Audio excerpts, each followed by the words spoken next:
backed by the powers vested in me by you two. Oh, I mean, I really think of all the things that he's done wrong. That's pretty low on the list. check. Oh man. I want to know from the executive producers, you guys, when did you know that this episode was going to feature the Fitzsimmons wedding? I don't know. I don't know. We were talking about stuff early in the season about what special thing could happen, and it was definitely on the list. It was at the top of mine. Mine too. We needed some hope. I don't know if you've noticed that some bad things have happened. And so the idea of rewarding everyone for sticking through all those hard times with a little Fitzsimmons seemed a lovely gift. Right.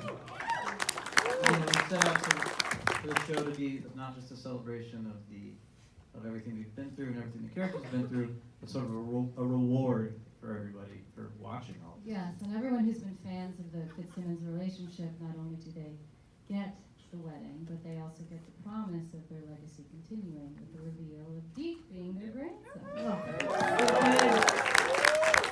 The promise that they can't. Yeah, they finally have sex. It's like confirmed. And Just once. Just Just one time. Yeah, you know what happened to them? And Ian and Elizabeth, how did it feel to have a TV wedding? How did it feel to have a TV wedding? That's such a big deal. You guys got married on TV. We did, for hours. Got married, 25 times? Did you think it would ever happen? No.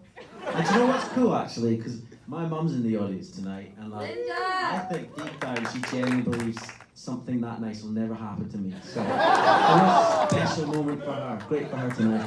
Everybody. Oh man. How emotional did you guys get reading the script? Henry. Listen, that was so well written. It really was, seriously, wasn't it? I mean, yeah, just reading the word itself, it can make someone emotional. Maybe, yeah, it did. Just really quickly, we must acknowledge all the writers who are here tonight. Without them, there is a please stand up. Stand up.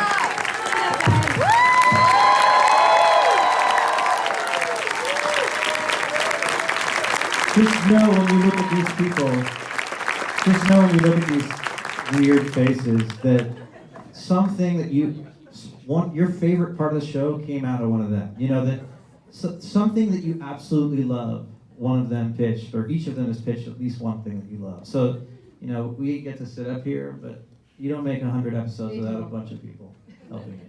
Who snuck in the 5x5 line? Me. Now, Mr. Coulson, can you expand a little on this Ghost Rider reveal that we finally got to? Is Coulson going to be okay?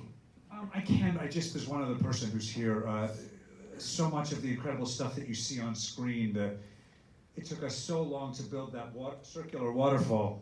But really, it's because of Chris Jeremy, who runs our post department, and Mark Colton, our visual effects department. A lot of people do a lot of work into that stuff. Stand up, Chris.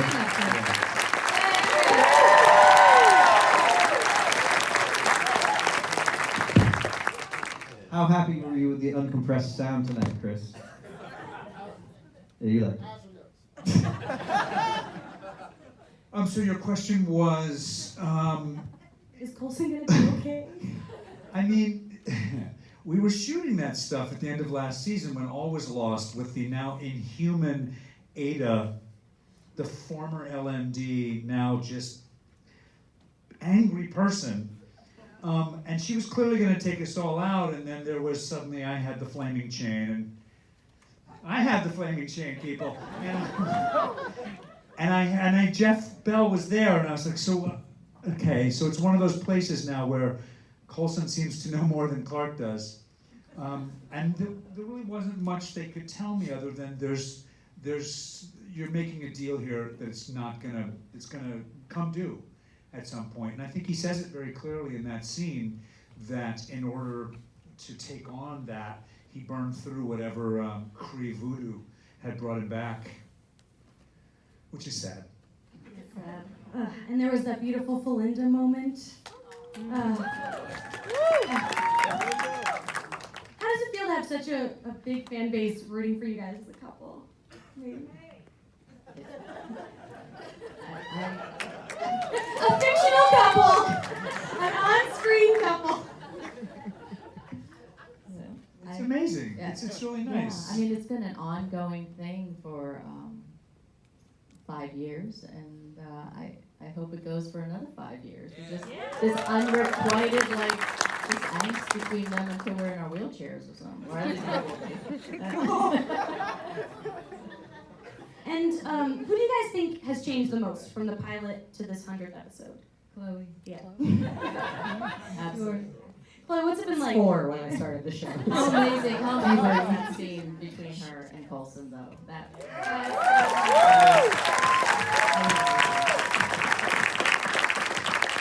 What's it been like having that huge range to go from Sky to Daisy to all the others? I mean, it's been really crazy. It's been really nostalgic to have this 100th episode come out and to look back throughout the past couple seasons, because I've really grown up on the show, and the people that are sitting on the stage have shaped me to be the person I am today, and I'm so lucky and thankful. And that scene with Clark was really just, me talking to Clark as a mentor on and off camera, and it wasn't, it was all very real. So You could see the emotions. I love you guys.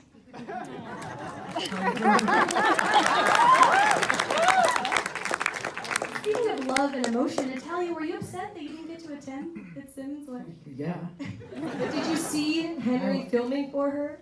Yeah. Because it was really sweet. Just had a I mean, they could have rolled me down. There are when we fly, we have all these things, but somehow I couldn't make it. You're so drugged up, they were afraid of what you'd say. Yeah, well, that's in general, me or you. So you should be accustomed to that now, Jay. And for the writers, you guys did a great job of, putting some of the nostalgia and the past stuff from previous seasons into this episode. How did you guys do that, mixing that with continuing the current story, the 5th season story? Was it difficult? It's always difficult. It took a little while, this one. But we had help, and there were a lot of ideas thrown out before we landed on these ideas. But, the main thing was making it a show about our people and not have the external threat sort of reflect them. And the fear dimension was a way to sort of bring back some greatest hits without having to do the framework, which we just did. And to sort of reminisce while also turning our drama internal and making it about us, fighting with us. It was really important for us to bring back Michael Peterson, as he was our team's first mission. J.R. was played that scene. Did I see a nun? There Yeah. was a nun. There was a mean nun in Yes. the fear dimension. Yeah. Well, that was my fear. And- Well, that mine got cut out. And we did, just to say, we did not see anybody kill that nun, so. I just have to say, is it just me, but after I read the script and then when I actually see it all put together, there are a lot of moments where I'm like, oh my God, that's what that was about. The whole Or is it just me? Okay, that's just a window into what it's like working with me. Everything is a surprise to me. We will shoot a scene and she'll walk away being like, oh! She'll get it after it's all done. It's amazing. But I was like watching, I'm like, oh wow! Now I get it. And I love those moments for myself. Exciting for you in a way. It really is. It really is. It's like I get to be the audience, even though I've worked on this episode and read it but She does the same. Am I the only one? Okay, good. Oh, no! Well, You're just the only one who went up to Clark after you watched it just now and said, "Oh, so you're dying." I am so not May. well, speaking of the magic of television, you guys have had 5 seasons, 100 episodes. Amazing. Clark, what do you think is the secret weapon that has made this show as special as it is? Well, there's 2 of them. Okay. The first one very clearly is the fans. Because there's a great line in last week's episode where, do you remember this? You said it. May says, we have a small but vocal fan base. And, you know, the Active show's fan gone on base. a lot of twists and turns, and there's just been a core group of people who've really been vocal online and pushed for more of this show and followed us wherever the hell we went, even though the geniuses down there tear the whole thing apart and start over all the time. We never know when that's going to happen. So that's one of the main reasons we all really wanted to do this. We weren't able to go to San Diego this year. We really wanted to do an event that was for the fans. That's the number one secret weapon, has been the fans. The number two secret weapon has been the badasses who have been willing to come play, even though they knew their life expectancy might not be awesome. And we're lucky enough that we have some of those people here tonight, and that's what these chairs are for. So we're hoping to welcome them up. Can we bring them out? Can we bring them out? Yeah, I think I What would do you love think? to bring Is out that okay? the following people. You're Yeah. the boss, Jamie Durack. You're right, I am the boss. 10 more seasons! All right, I'm excited to bring out the first guy. We loved him, then we hated him, and then we loved him again. That's right, he played Grant Ward. Here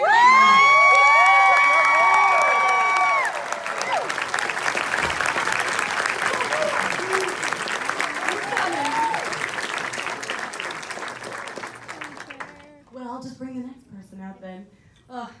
He was in the pilot, and then we got to see him again. So exciting that Deathlock is here tonight.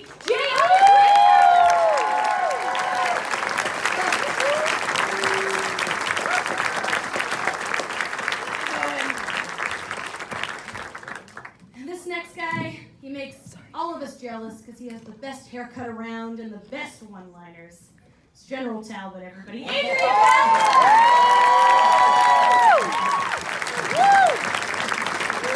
I love you, Adrian.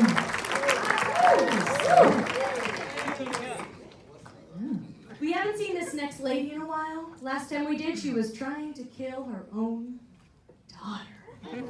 But we love her anyway. Give it up for Deisha Lockman, everybody!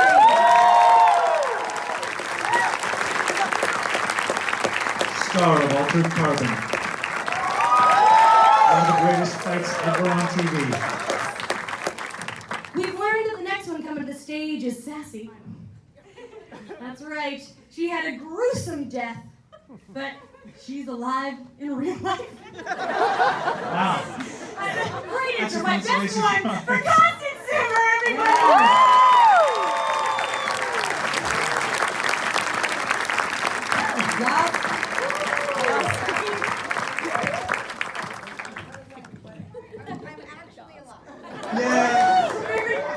And hot.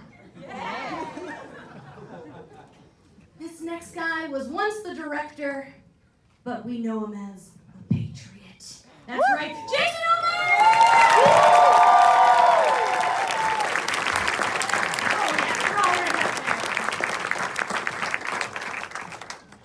You guys want to meet the Ghost Rider? Yeah. Gabriel Luna is here! He's coming down.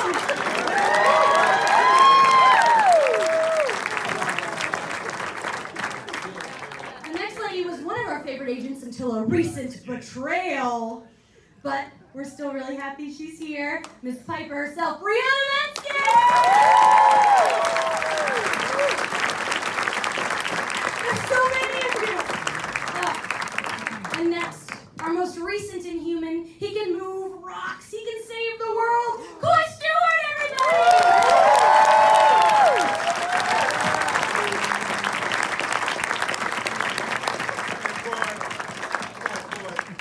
And finally, everyone's favorite Zima lover.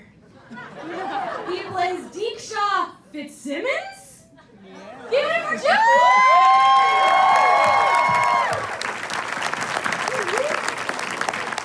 here they all are, my 20 best friends on stage. Oh, wow. Yes, I'm glad you shouted that because that is my first question. Was there real Zima in those bottles? And if so, where did you guys get Zima? We're legally not allowed to answer that question. Okay, fair. Well, that checks that one off the list. It was actually vodka in the bottle. It was Sprite, and it made me very sick. But we switched to LaCroix. It was all good. All right. Jay August, hi. Hello, You're back. I am back. It's been a while. How did it feel? Hold on, we gotta give it up for that performance in this Yeah, you were episode. so good.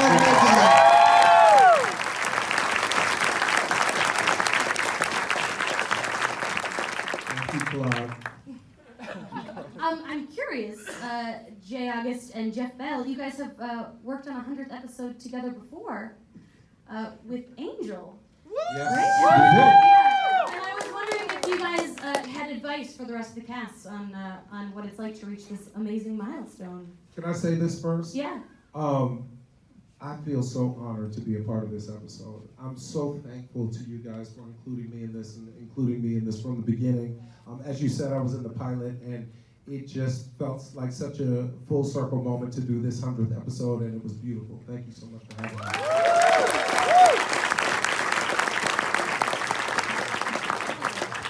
Advice for the 100th episode. Oddly, this is the 4th show I've been on that's hit 100th episode. But this is the only episode where I was here for all 100. Wow. You know, I've been on X-Files and Angel and Alias. Those were all cool, but meeting these two young people and being here from the ground with Clark and everybody here and Jeff Loeb, it's been amazing. I mean, the idea, really awesome. Okay, 2 secrets. One, hire Clark Wright.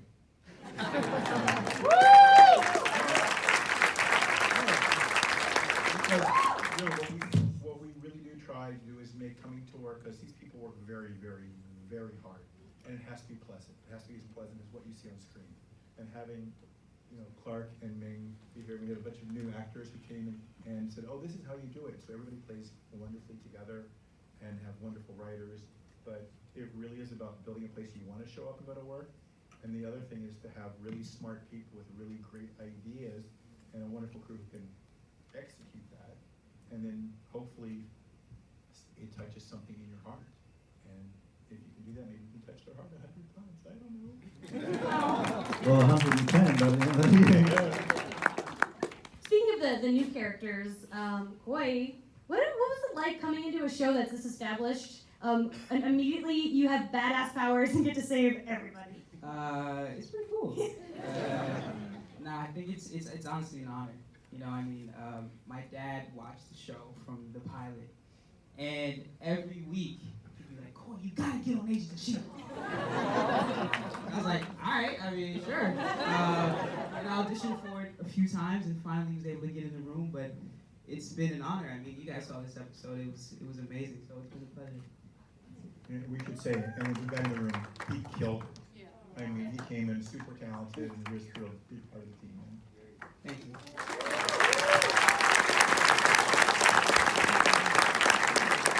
I know everyone loves to talk about that you guys prank each other.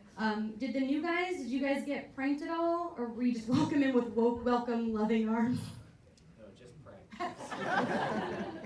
It's really funny. Really, Jeff has gotten all of the pranks. It hasn't stopped. Super prankable. Good spirited. Look at him, he's such an easy target. I'm starting to be confused about what that means. I think it's funny because Jeff was there before I got there, but he was the newest since me. And I was trying to figure out the vibe, and I figured it out on day 2. I was like, oh, this is the guy we beat up. Okay. Got it. But after that, we became best friends. Sort of. Yeah. There's nobody on the planet who can give you more of a deep dive breakdown into anything ever done by Kendrick Lamar than these two guys. No, but all jokes aside, Jeff Ward does have a special quality to him because he originally in the the opening of this season, he was cast as the guy that gets killed instantly. Virgil, the first guy they meet. And Deke had yet to be cast, and we're at the table read, and we're doing the scenes, and in the scene where Virgil dies, we had this collective giant oh no, Five it pages. was, Five pages. Everybody was heartbroken. heartbroken that this guy was gone, and so I instantly called Seraphin and Hannah Cooper, and I said, let's just bring him in. We're having producer sessions today for Deke. Let's bring him back, and here he is.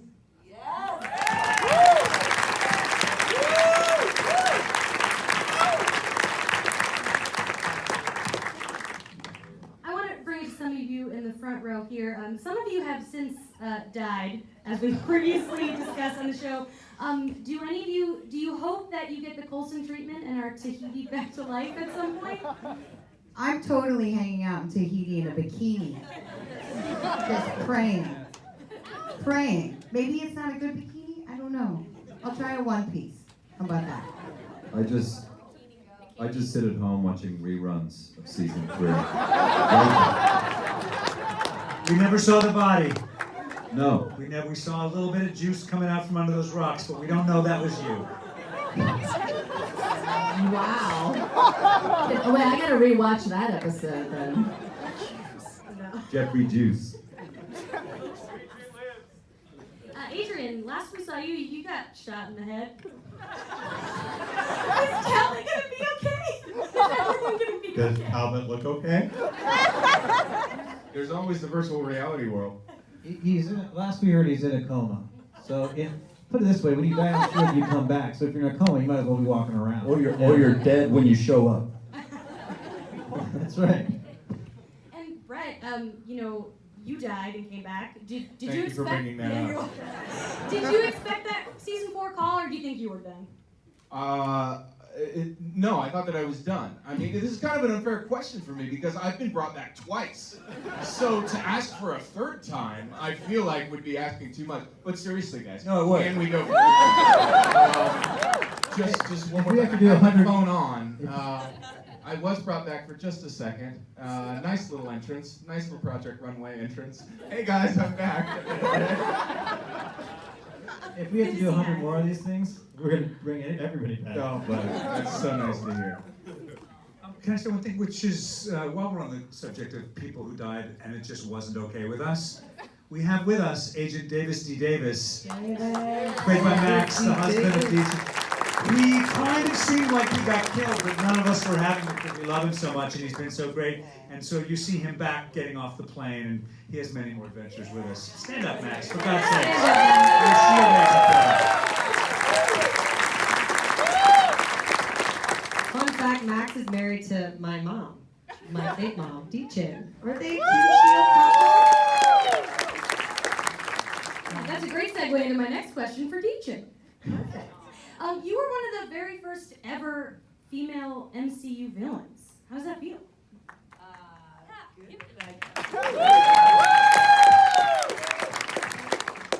had such an incredible time working with these people.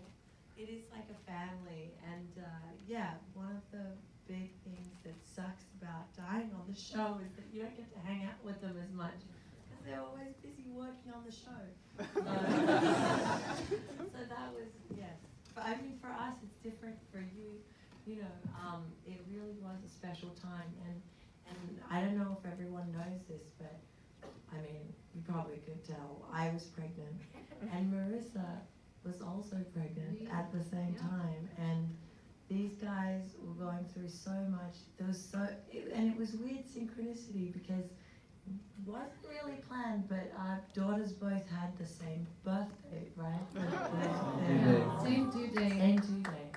But it was a tricky time, but this family that these guys built, is amazing, and very fortunate to have been part of it. And just to be clear, they didn't know that you were pregnant because we digitally removed it. No one knew. No one knew you were Those pregnant are for that little- whole finale run. I did put on 75 pounds. But I mean, talk about two badass females. I mean, Deejin we were shooting fight sequences in 98-degree heat. She was 8 months pregnant, like just powering through it. Marissa was running a show. I mean, it was like such an amazing atmosphere filled with so many incredible women, and you guys killed it. Well, you were doing all the fighting. No, you were doing a lot. You were a baby.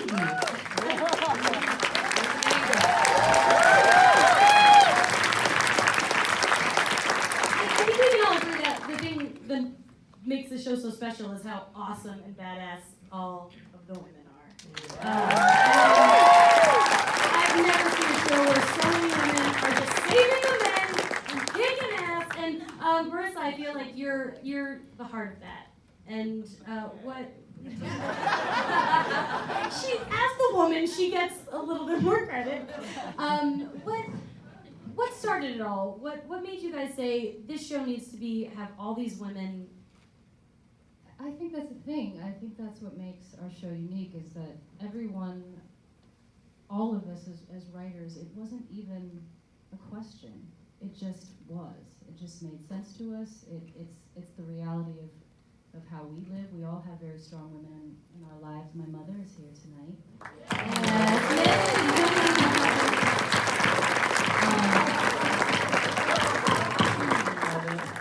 It just made sense to us to have a group of strong, kick-ass women who love each other and who respect one another and who are brilliant, each in their own way, and who aren't afraid to get raw and let their emotions show, right?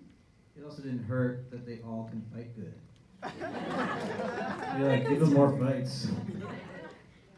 But speaking of family, that Minnie and Tommy, also Tancharoen, he's Captain Transpo on our show, and also this episode was directed by Kevin Tancharoen, who they also spawned, and it's just talk about really being part of a family legacy, and they are. I want them to adopt me all the time. It's just amazing, you know. They're always there for each other, and it's very heartwarming. They're here now.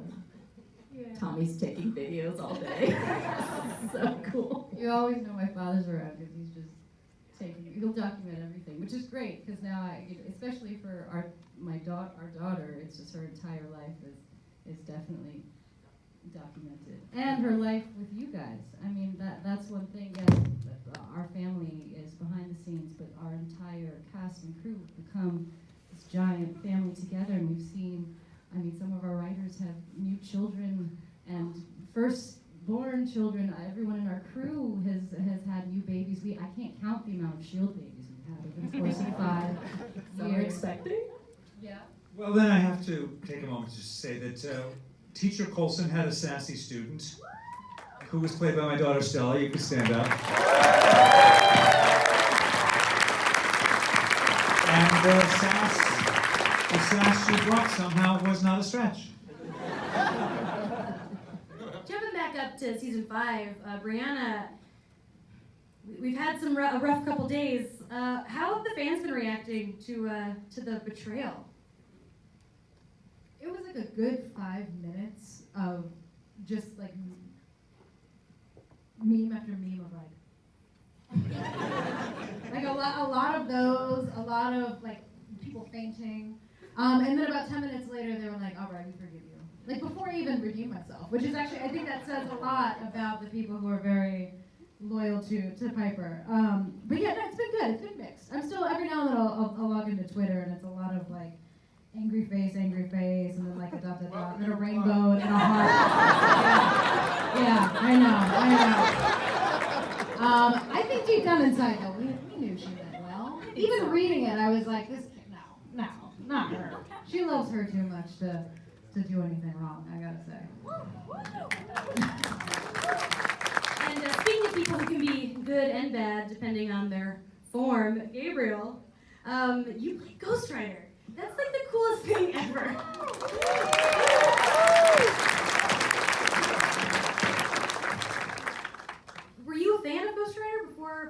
Clayton?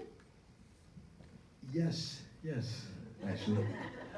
Yeah, no, my brother and I, my little brother Timothy, growing up in Austin, Texas, he was the big comic head, and like I just would steal from him, and eventually just latched on to certain characters, and that was when we both developed, you know, just it's everything about it, just black leather and fire. So, but yeah, but you know, it never occurred to me in my wildest dreams that I would ever be able to play him until recently when he went through an evolution in the comics and he became Robbie Reyes and I became Robbie Reyes and met this family and we made what we made and we're very proud of it and really happy that you guys liked it, so thank you very much.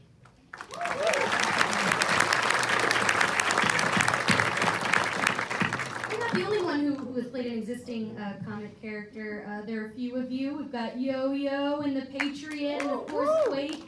For you guys, is it a different acting process to kind of, you have this backstory? Did you research the comics a little bit, or did you just decide this is mine now? I'm going for it. Chloe? Well, they told me like one day before I was Daisy Jones. I didn't get cast as Daisy Jones. I was cast as Sky, and they're like, "Hey, Quake, really quick, tomorrow you're gonna be a different character, a whole different person."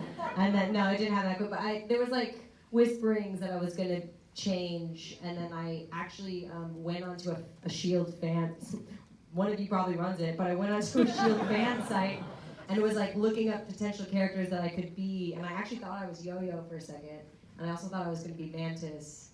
And then someone was like, the reason it has to be Daisy Johnson is this, this, this, and this. And then I was like, oh, that's it. And I remember I was like alone in my house, and I was like, that's it, that's me. And then they told me like 2 days later, and I was like, I already know. The fans told me.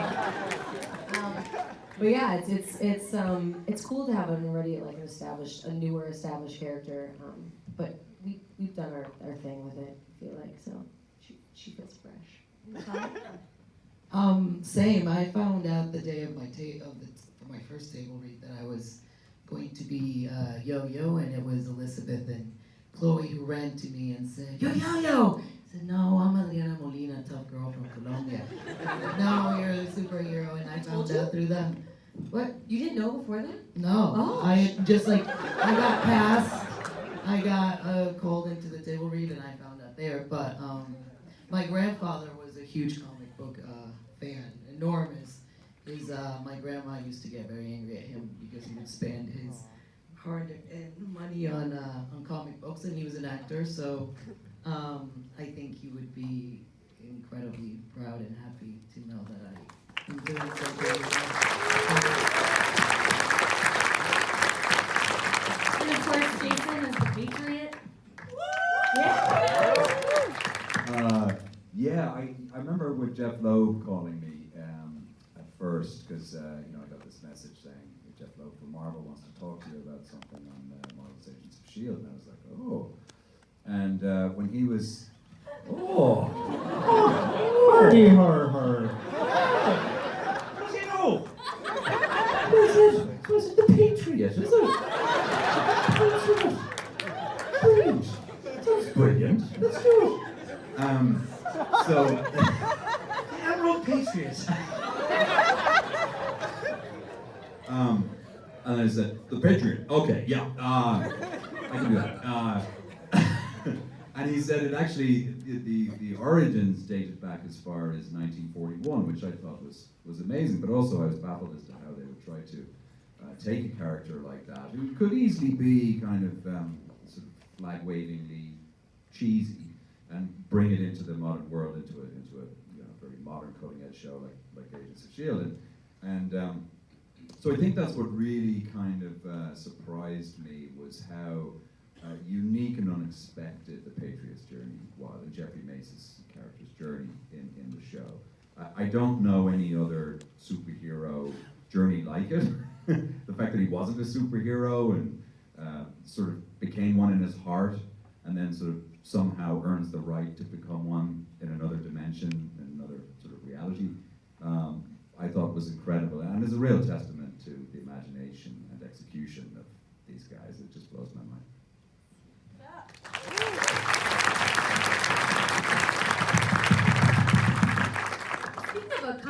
characters, during my rewatch, I noticed that in the first season and in the fourth season, you guys subtly dropped hints of the Griffin, who is Natalia or Yo-Yo's father in the comics. Is that something a relationship you're looking to explore, or is that just Which one of you did that?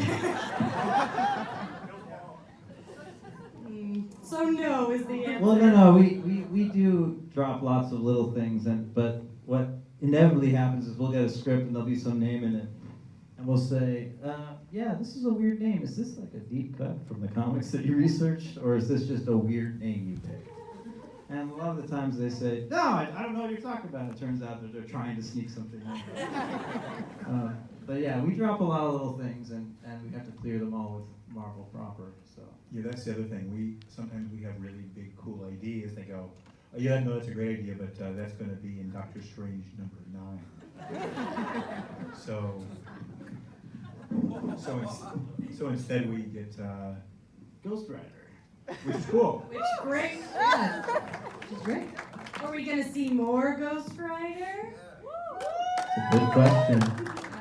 Do people want to see more Ghost Rider? To call Jeff Loeb. Let's do this. Marvel, the most secure place on the planet. So it's so clear that you guys love each other. It's very sweet. I think it helps the fans love you guys even more to know that you're clearly having a good time doing this on stage or on screen.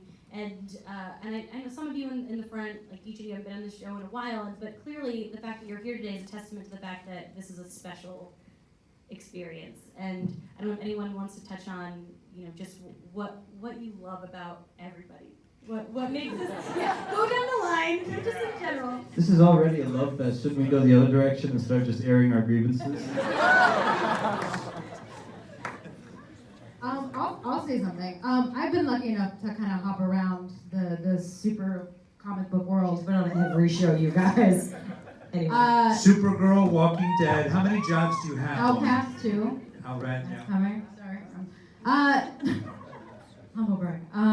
No, but these guys, I have to say, when you do hop around from show to show and you're meeting new people every day and new crews every day and new writers every day and you suddenly see all these faces and you have to remember who they are, something about coming back to the show always feels like home, which is really nice. And everyone is so welcoming from day one and so open, and just every time I come back is a joy.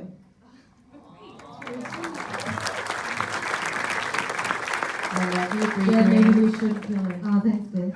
I mean, I would just say something very quickly, because otherwise I will start crying. But no, I think I can say just from speaking and the fact that we had such an emotional scene, Clark and I, being shot through the neck by that asshole. If you notice, I don't look over there at all. Just forward and over here. But, I think for me, like, the tears that, I was shedding on that fateful night were like, I was really sad that I was leaving this family and the connection with Clark's character and, wishing that I got to work with all of them more. But it is true. I don't know if you guys know this, but there is not a cast or a crew or a writing team or producers or directors. This does not exist. I have not seen this. I've been around for a very long time. And I have not seen this on any other show. So it is bravo to everybody here, all of you out there. You have created something special that goes far and beyond even just this Agents of S.H.I.E.L.D. show. So thank you.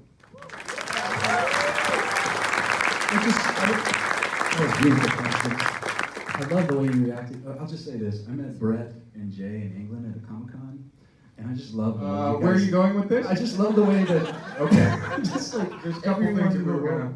hates you, and really, really loves you.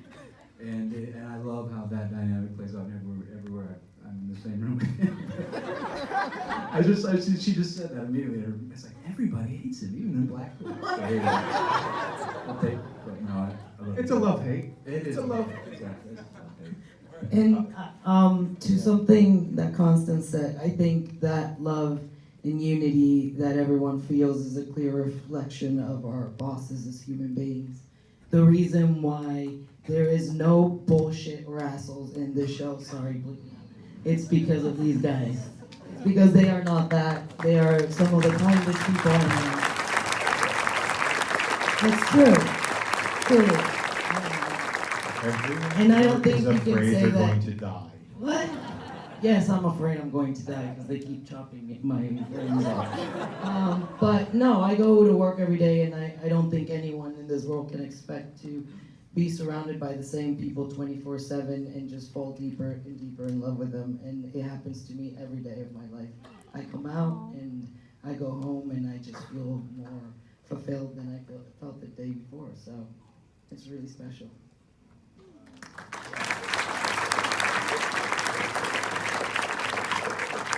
Well, it's about that time where I stop asking questions, and we let the audience ask you guys some questions. Are you guys mentally prepared for this exciting moment where you get to ask some questions? All right, I'm gonna call on you, and so orderly fashion. I see you right here. Green phone is ready.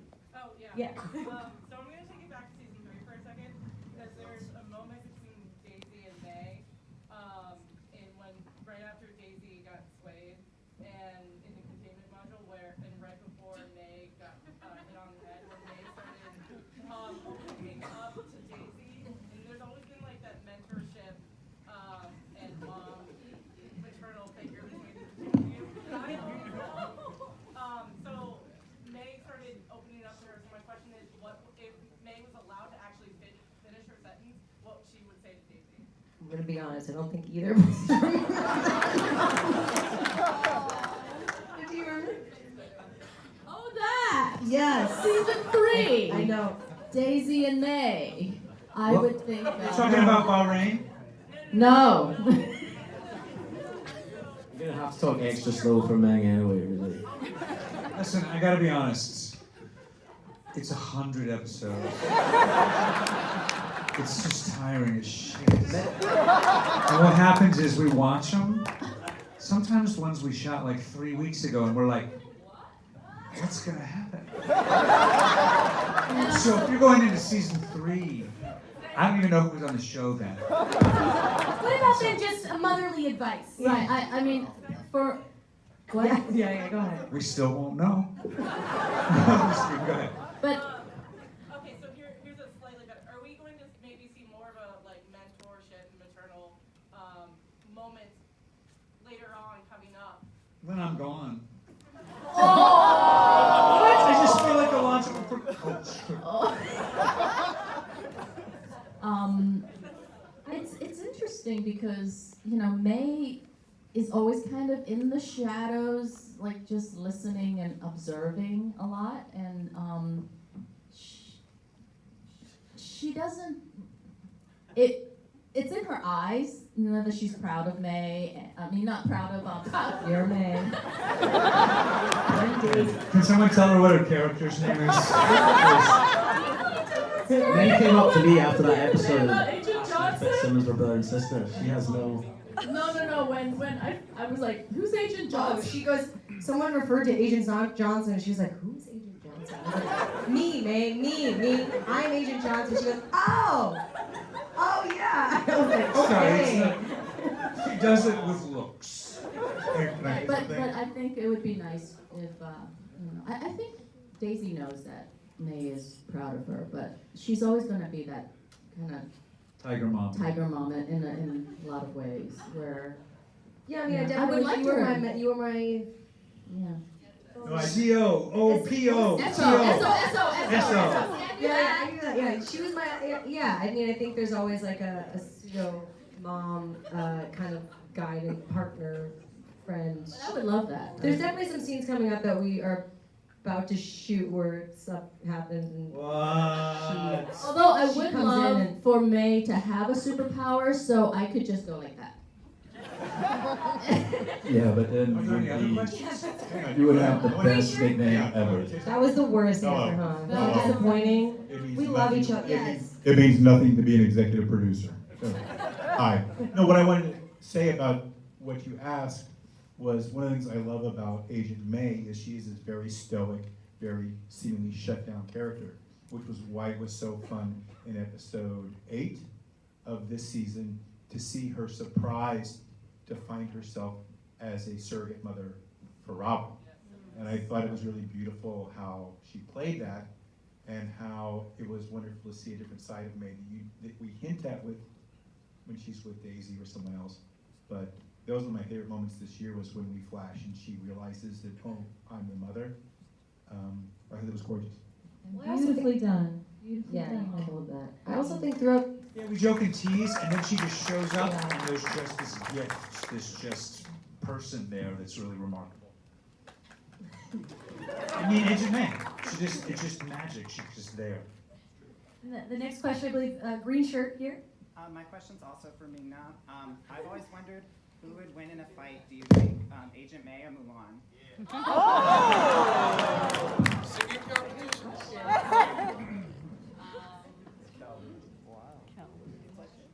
Depends on what they're wearing. But I don't know.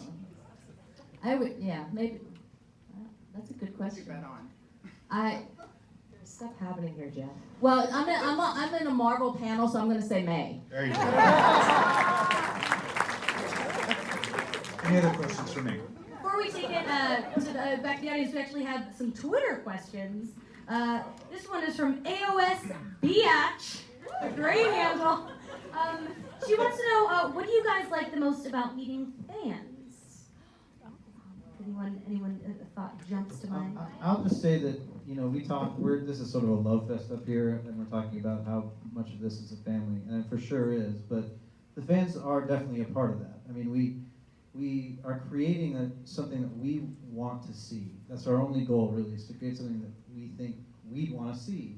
And our fans are people who have that same feeling about this thing. And so, they're sort of drawn to what we're trying to do, but also there's so much feedback and there's so much interaction that it really does feel like an extension of this family, this feeling we're talking about up here is the fans. They're so involved, they care about the right things. It's so fun to read what they're saying as they watch. They catch everything. They catch things that we didn't intend. And, so that interaction really is an extension of the Love Fest up here. We do feel that for the fans, and it's a big part of why we got to this number. Give yourselves a round of applause. Yeah, I just wanted to say, it's also very cool when we see you guys in cosplay. You look absolutely amazing. You need to stand up. Look at this. You can't find that in the store.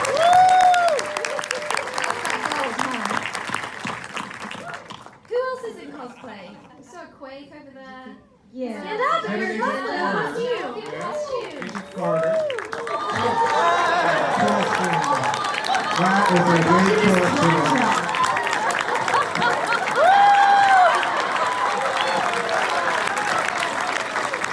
Excuse me, sir, do you do stunts? He's got two glasses. He's got the accessories. Wow. L&D over there. A little messed up right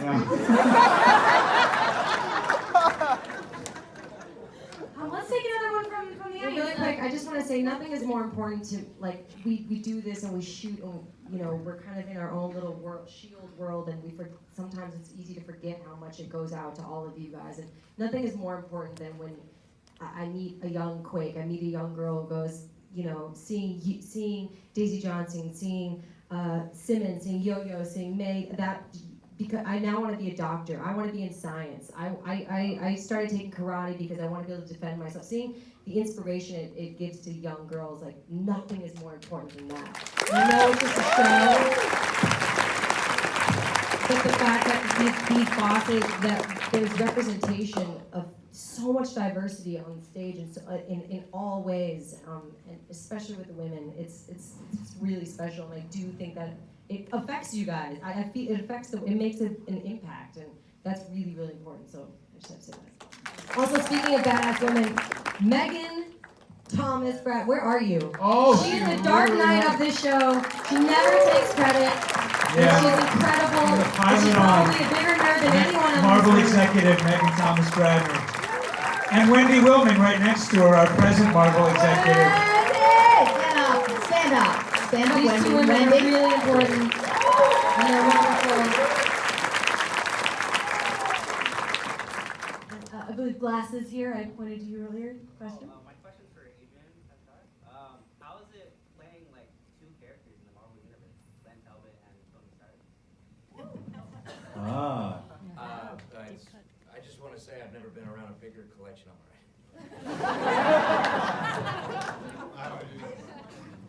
You're right, it's a love fest, but I've never been around a bigger collection of misfits in my life. And I'm on. Great bunch of people. Tony Stark, yeah, no, it's Megan, yeah, I've worked with her on that. It's great, it's a lot of fun, it's a whole different universe, you know, cartoons and, no, it's not actually, is it? It's fun. Marvel's a great world to live in. Question. We have another Twitter question. This one's for Ian. From @randompenguin. Yes, we're 100 episodes in, which begs the question: will Fitz ever get that monkey? I hope so. Still work. That's more a question. Should I do what's then someone else saying wrong? One of our directors, actually, Billy Gearhart, he told me the other day that he's been planning for a long time to just put a monkey in did he tell you this? Just gonna put a monkey in my trailer one morning. And just come in and put a monkey in. And he's like, we got close, but it hasn't worked out yet. And I was like, okay. So now every morning I come in, I'm like, is today the day? No, it's not. But it will be, I hope, you know. Just gotta keep on dreaming about it. There you go, Random Penguin. I'll stop talking. And we'll take another question from the audience, right here up front. My question is for the executives. Because the events of the show directly reflect what happens in the movies, this is when Hydra took over, et cetera, how far in advance do you get to know what's coming up for the movies so you can amply prepare what you do for the show? You know, it differs movie to movie, but a few months or about, I'd say, a half year before, we sort of know what the plot is so that we don't do anything crazy. You know, and we screen the movies early, which is always fun, and you know, that's one of the fun parts about writing this, is that there's that extra puzzle aspect to it of how can we make this exist with those other stories and sort of coexist. And now that we're our own story, we're much more independent. We've sort of, people fall in love with these characters and we can live with, I mean, look how many people are up here, we're plenty of story here. But yeah, so we got a little heads up. Yeah, and the other piece of that is thematically, like, you know, what we can do with respect to, like, after Guardians of the Galaxy, suddenly space was something the Marvel Universe went to. And after Doctor Strange, there was other dimensions, and there was magic or a different science. And so that really allowed us, for instance, to bring Ghost Rider in. We couldn't have really done that in the earlier season. So I think we paralleled them that way as well. And that's probably a bigger influence than literal story points. Question. We have time for one more, so make it a good one. Right here. So it's kind of like, this is kind of for everybody. So having like Grant Ward and like Jai Ying, they're both really, really horrible, mean, terrible characters. They're conflicted. Could have led with that.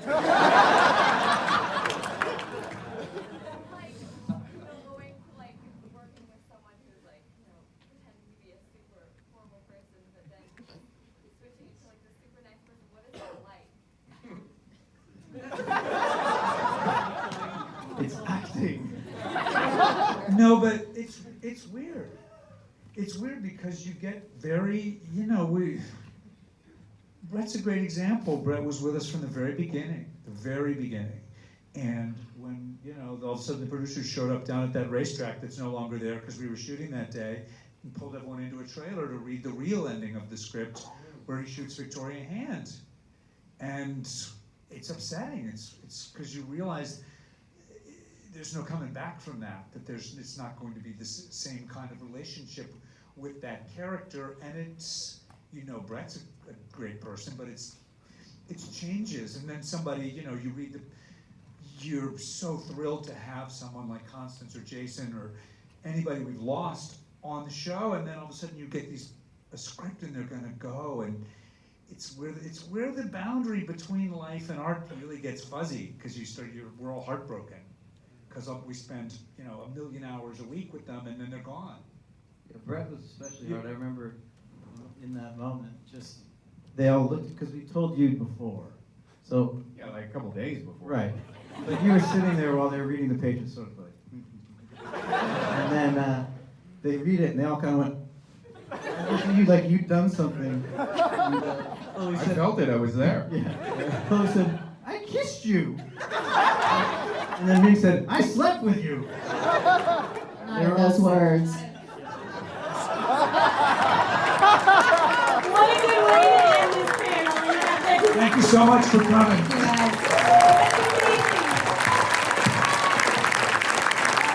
Jamie Girac, coming up from Brooklyn, New York.